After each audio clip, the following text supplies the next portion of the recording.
Welcome students, welcome to MDC Learning Standard FIBCom subject EVS chapter Agriculture and Industrial Development topic Sustainable Agricultural Practice. Today we are going to understand sustainable agriculture practice.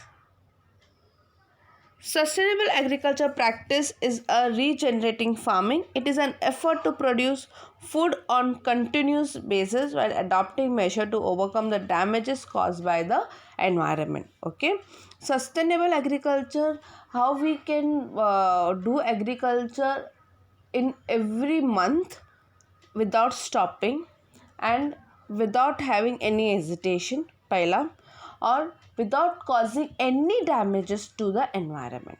This is secondary. First, regenerating the farming day by day and without causing any damages to the environment and the practices which is undertaken for farming.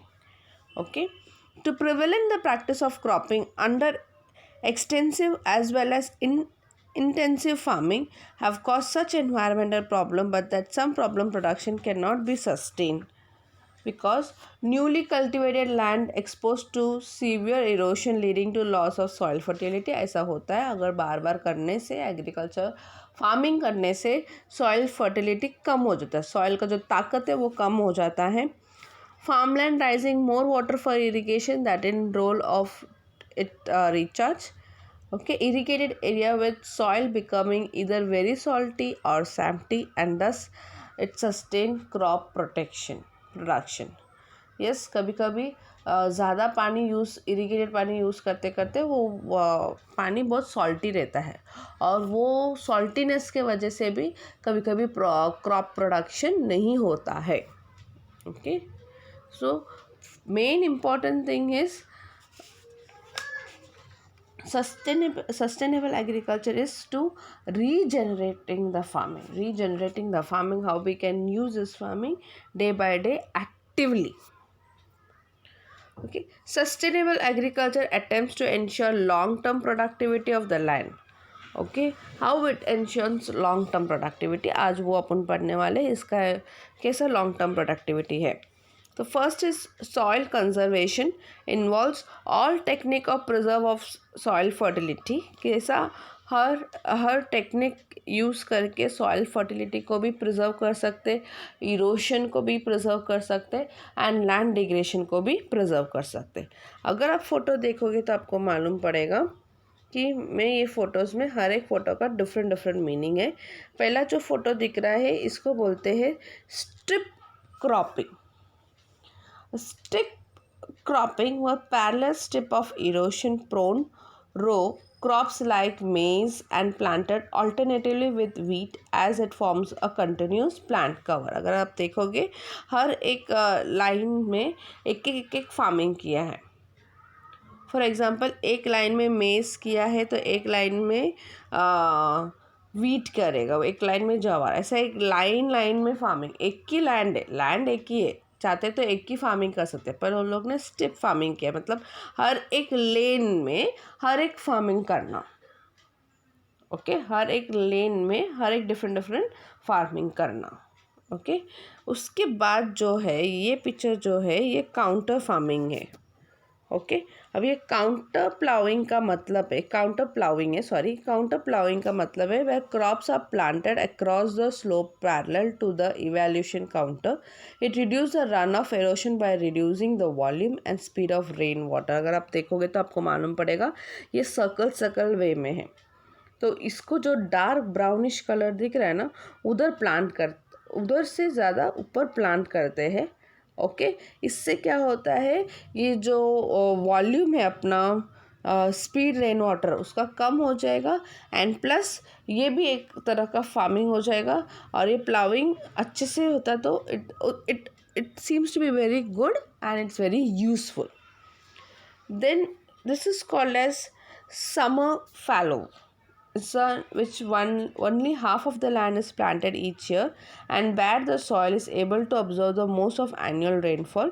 The accumulated soil moisture for 2 years is available for next crops. मतलब एक आधा crop जो है okay ये आधा crop को ही plant करेंगे, आधा क्रॉप को प्लांट नहीं करेंगे, उसको एक्यूमुलेट करेंगे, उसको मॉइस्चर, उसका रेनफॉल गिर के उसको मॉइस्चर करने के लिए रखेंगे, ताकि अगले 2 साल में वो भी क्रॉप उसका भी क्रॉप का दूसरा क्रॉप डाल के उसको सॉइल में वो बड़ा कर सकते हैं। Means half ploughing half not ploughing, मतलब आधा उसको प्लाव करना, प्लांट करना, आधा उसको प्लांट नहीं करना, उसको वैसे के वैसे ही रख देना, ताकि उसका मॉइस्चर के वजह से वो 2 साल में दूसरा क्रॉप के लिए वो रेडी होता है।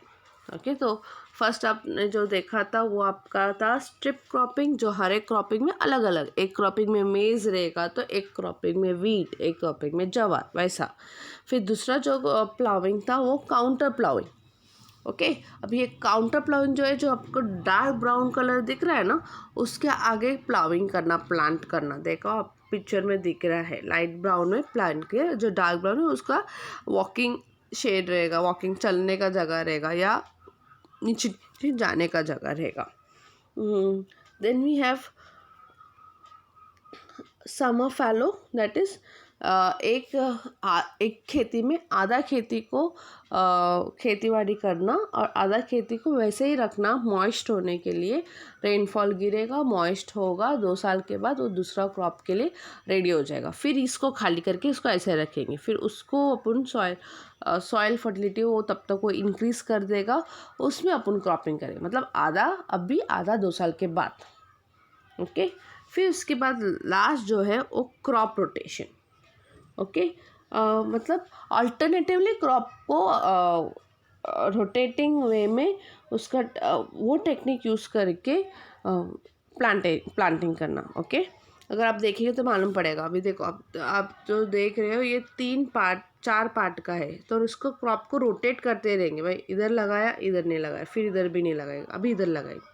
मतलब हर एक क्रॉप का जो सॉइल फर्टिलिटी वो सेफ रहेगा, सॉइल इरोशन भी नहीं होगा, और आप प्लांट भी बहुत प्लांट कर सकते हो। Yes wheat winner cover crop is planted and then plowed under the green manure to add organic manure to the soil, proper organic manure to the soil. This type of variety of growth is rotation system provide a desirable biological diversity, is called as monoculture और crop the year after the nutrition। मतलब हर एक इसमें उसका nutrition effect change होते रहेगा। Okay तो ऐसा soil conservation, soil को अपन सेफ करके क्रॉप को सस्टेनेबल एग्रीकल्चर को किस तरीके से बढ़ा सकते हैं, ये एक वे है।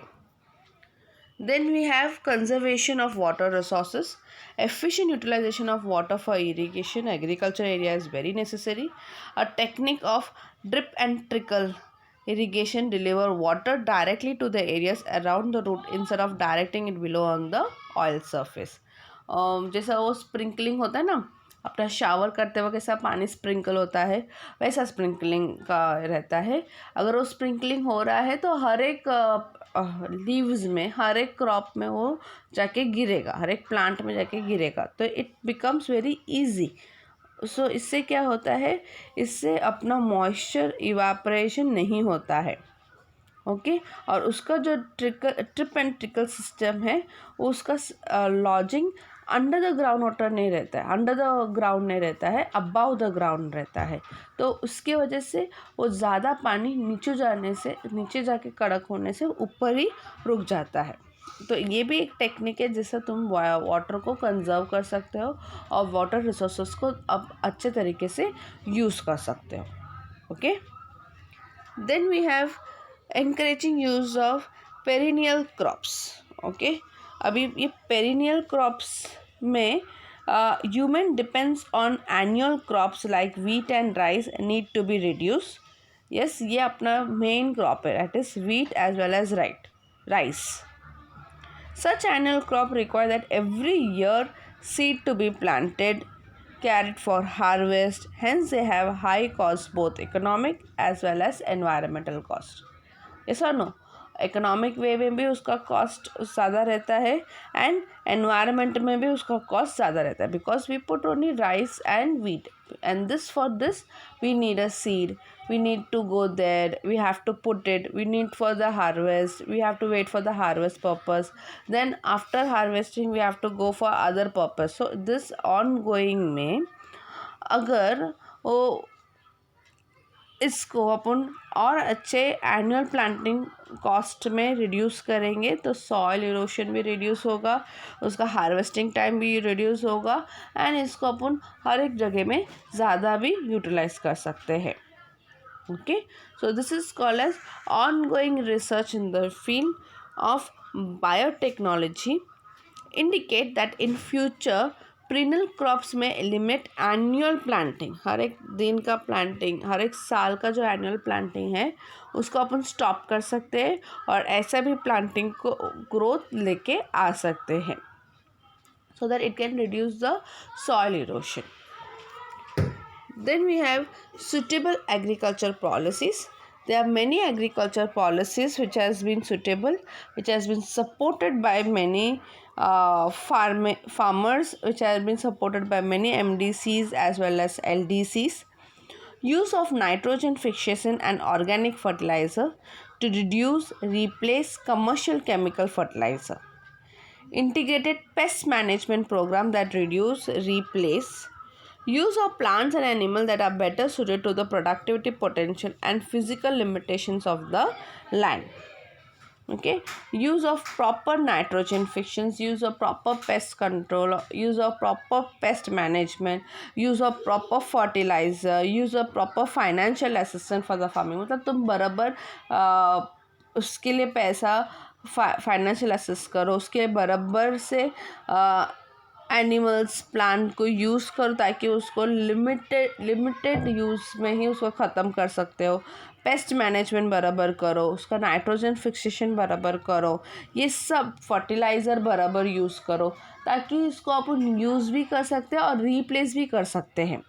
तो ये सब पॉलिसीज़ जो है उसको अपन फॉलो करना चाहिए सो दैट अपन बहुत सारे टेक्निक्स यूज़ कर सकते हैं और बहुत सारे टेक्निक्स के साथ साथ मेनी टाइप्स ऑफ एग्रीकल्चर्स को भी अपन उसके साथ लेके आ सकते हैं. तब भी जाके ये सस्टेनेबल एग्रीकल्चर प्रैक्टिस फॉलो कर सकते हैं. not only in one place, there are many places we are following the sustainable agriculture practice. और जब अपन बहुत सारे प्लेस में एग्रीकल्चर प्रैक्टिस फॉलो करते हैं तो बहुत सारा ग्रेन, बहुत सारा new cereals, pulses, many seeds, वो डिफरेंट थिंग्स को अपन लेके आ सकते हैं. Okay, so this is called as sustainable agricultural practices.